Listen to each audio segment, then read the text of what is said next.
During the days of the New World Order, a certain rulership arose. The rulership that was supposed to create change in the entire world.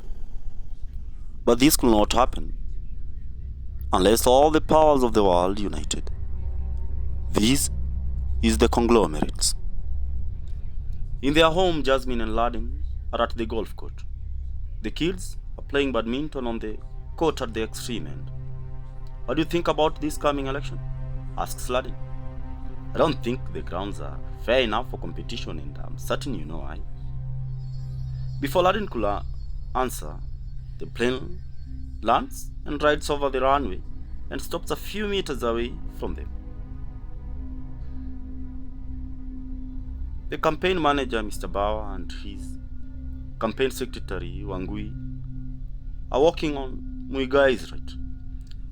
They move together and stand in front of Jasmine and Laden. Good to see you, Mr. President Inspector. Good to see you too, Laden, says Uhuru as he extends his hand, first to Laden, then to Jasmine.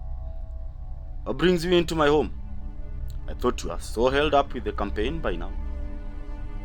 The three gentlemen walk away to the shed as Jasmine and Wangui stand by for a talk.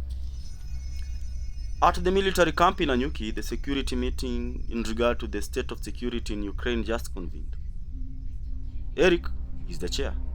His secretary Jennifer walks to the podium and hands him the security file. He starts with the preliminary report. The camp is filled to capacity. The trainings are on and the previous year's security bill has just been implemented fully.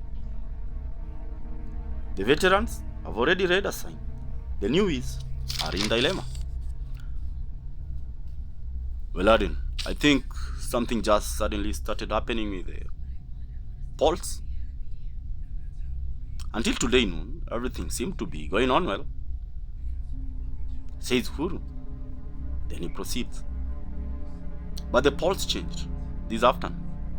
Then I noticed the former president's son investing all he has in William's campaign. It's like he's certain William is going to win. Otherwise, why would he risk like so? Well, not unless he is also expecting funds from elsewhere, besides them securing the seat. Goes Laden. Do you have anything on him? Uhuru asks Laden. Well, Laden knows for sure that if Uhuru wins the election, their business will thrive.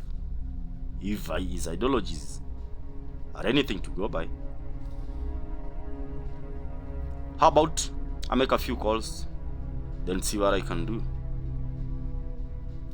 Well, Laden, I don't think you understand fully what I'm talking about here.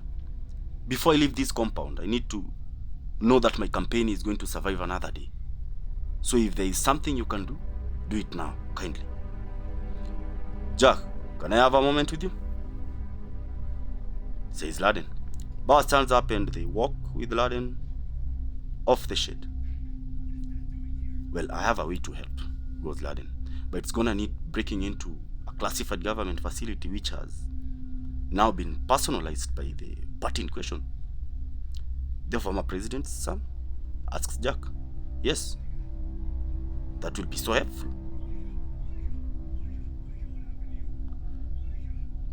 Well, I will need you to go with me, says Laden. That's fine with me. Then Jack walks back to Uhuru. Sir, he thinks he has a definite lead. He wants me to go with him. Well, see to it then, Bauer. Anything that can help. They greet each other. Then Uhuru and Wangui take off the court to the plane.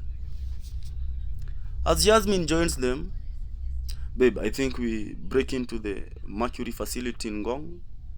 That will help Uhuru's polls, as per my opinion. What do you think? Are you coming with us? Yeah, sure. They get back into the house, get into their Reke squad uniform before getting back, then into the KIA truck and drive off. En route, Laden calls Eric. Eric, I need a team of 24 men to move out on a lead. And allow me to say this, Eric. It's a matter of national security. Another thing, sir. I need to access one of our safe houses in Ngong. Well, what is all this about, Lali? Sir, I'll brief you on everything once this is done. Right now, I don't have that time. Just give me what I asked for. Then he hangs up the phone as they join Thika Road. At the military camp in Nanyuki, Eric organizes a troop of 24 men, but instead of letting them go alone, he decides to get into the plane with them. He calls the NIS office to arrange for transportation from the Wilsons, and 7 KIA trucks are waiting for them at the Wilsons. The keys are at the keys shop. From the car, Jasmine calls home. The house help Naomi picks up the receiver. Hello, we will be late home tonight. Make sure the kids are fed and put to bed early. Okay, Madam Boss. Why do you speak like we ain't coming back? Asks Lani as he opens the door for Amos, their route guide. Well, it's been a while since we were in the field. Desperate times calls for desperate measures, I guess. That's right, babe. Then they drive to Kiserian. Then from Kiserian to Ngong. From Ngong town, they drive to the safe house address. They hoot at the gate, say hi to the KK guard as they drive to the parking lot. Then walk the 4 of them into the safe house. The CNN polls news read Uhuru Muigai on the tail on the latest Kenyan polls result. That evening, Uhuru sat in his home. His wife, Margaret, is seated on the single couch. The empty pizza box is on the table. The mood a little out of the normal. Well, not unless a miracle happens. We just lost the polls 3 days to the election day, says Uhuru. Used to be the most hopeful man I knew. What's happened to that man? Asks Margaret. Well, maybe hopefulness wears off with all these anxieties.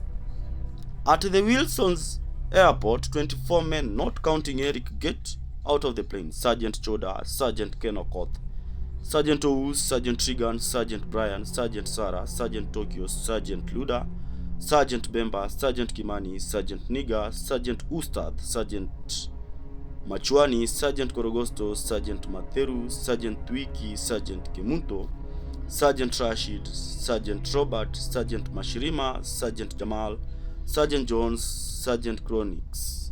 They get into the KIA trucks, and the 7 trucks speed to the safe house.